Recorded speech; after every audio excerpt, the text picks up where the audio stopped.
നമസ്കാരം. അത്തം നക്ഷത്രത്തിൽ ജനിച്ചവർക്ക് കുടുംബത്തിൽ സമാധാനാന്തരീക്ഷം സംജാതമാകുന്നത് വഴി ഒരു പക്ഷേ തൊഴിൽ മേഖലകളോട് ബന്ധപ്പെട്ട് പുതിയ ചുമതലകൾ ഏറ്റെടുക്കുവാൻ മാനസികമായി തയ്യാറെടുക്കുവാനിടയുണ്ട്. ഇച്ഛാജ്ഞാന ക്രിയാശക്തികൾ സമന്വയിപ്പിച്ച് ചെയ്യുന്ന കാര്യങ്ങളെല്ലാം ഫലപ്രാപ്തി നേടും. പ്രവർത്തന മണ്ഡലങ്ങളിൽ നിന്നും സാമ്പത്തിക പുരോഗതിക്ക് യോഗം കാണുന്നു. നീതിയുക്തമായിട്ടുള്ള സമീപനം സർവകാര്യ വിജയങ്ങൾക്കും വഴിയൊഴുക്കും. സൽകീർത്തിയും സജ്ജനപ്രീതിയും ഉണ്ടാകുവാനിടയുണ്ട്. സാഹചര്യങ്ങളൊക്കെ അനുസരിച്ച് പുതിയ കർമ്മ പദ്ധതികളൊക്കെ രൂപകൽപ്പന ചെയ്യുവാൻ അവസരം ഉണ്ടായിത്തീരും. വ്യക്തി പ്രഭാവത്താൽ ദുഷ്കീർത്തികളെല്ലാം ഒഴിഞ്ഞു പോകും. നിശ്ചയദാർഢ്യത്തോടു കൂടിയതായിട്ടുള്ള പ്രവർത്തനങ്ങൾ അനുഭവപ്രാപ്തി നേടുവാനിടയുണ്ട്.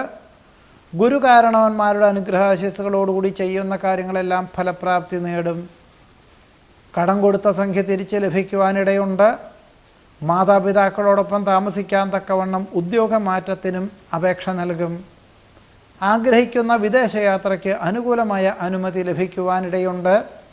അത്തം നക്ഷത്രത്തിൽ ജനിച്ചവരുടെ ഈ ആഴ്ചയിലെ ഫലങ്ങളാണ് പറഞ്ഞത്.